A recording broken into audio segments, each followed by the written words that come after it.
राम राम जी।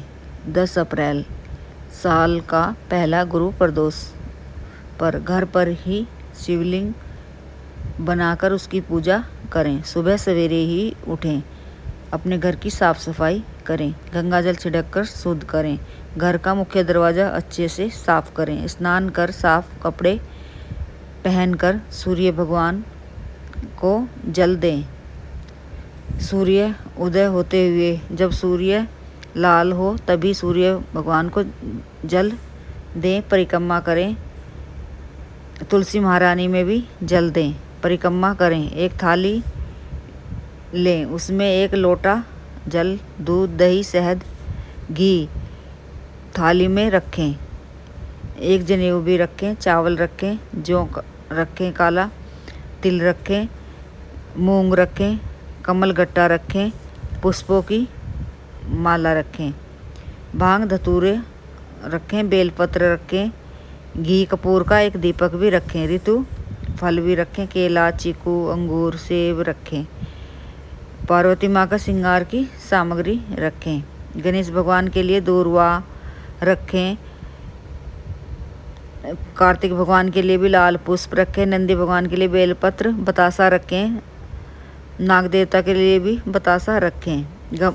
गमले के पास एक आसन लगाकर बैठ जाएं। गमले में मिट्टी से शिवलिंग बनाएं। शिवलिंग पर एक एक चीज़ अर्पित करें। दूध करें, फिर जल करें, फिर दही करें, फिर जल करें, शहद करें, फिर जल करें, घी करें, फिर जल करें, फिर गंगा जल मिला जल अर्पित करें और नमः शिवाय मंत्र भी बोलते रहें।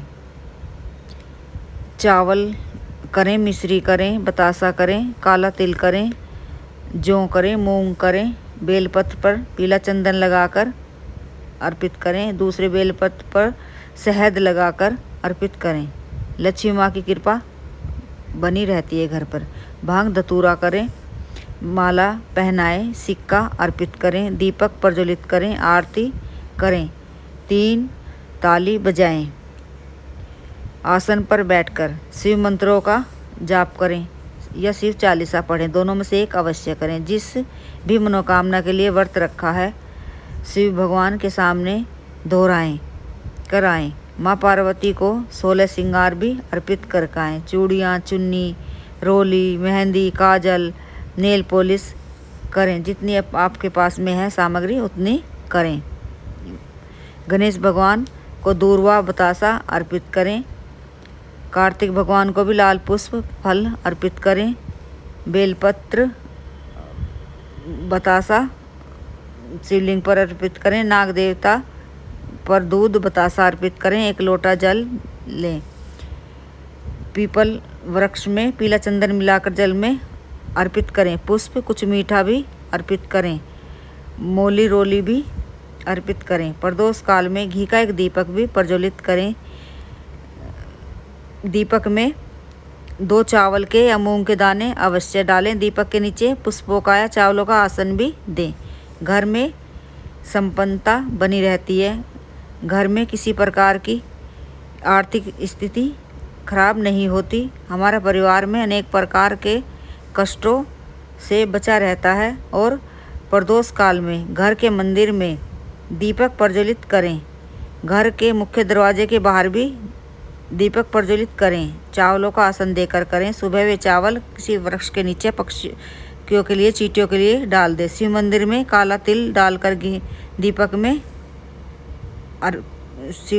अर्पित करें। जिससे व्रत खोलें वह प्रसाद भी मंदिर लेकर जाएं। एक हिस्सा शिवलिंग से स्पर्श करा के मंदिर में दान करें। दूसरा हिस्सा गौ माता को खिलाकर आएँ।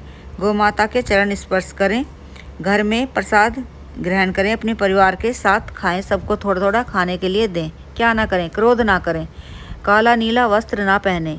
इन बातों का ध्यान अवश्य रखें। त्रयोदशी तिथि पर अगर व्रत भी नहीं किया है तो भी शाम के समय मंदिर अवश्य जाएं। प्रदोष व्रत में मंगलकारी एवं शिव की कृपा दिलाने वाला माना जाता है। गुरु प्रदोष पर त्रयोदशी व्रत करने से 10 गायें दान करने के बराबर फल प्राप्त होता है तथा यह सभी प्रकार के कष्ट और पापों को नष्ट करता है।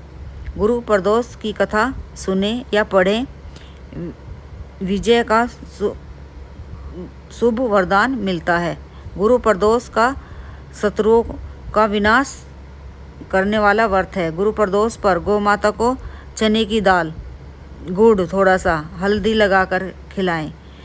एक दिन पहले ही चने की दाल भिगो कर रख दें, फिर गौ माता को खिला के आएँ। पक्षियों के लिए भी खाने के लिए डालें।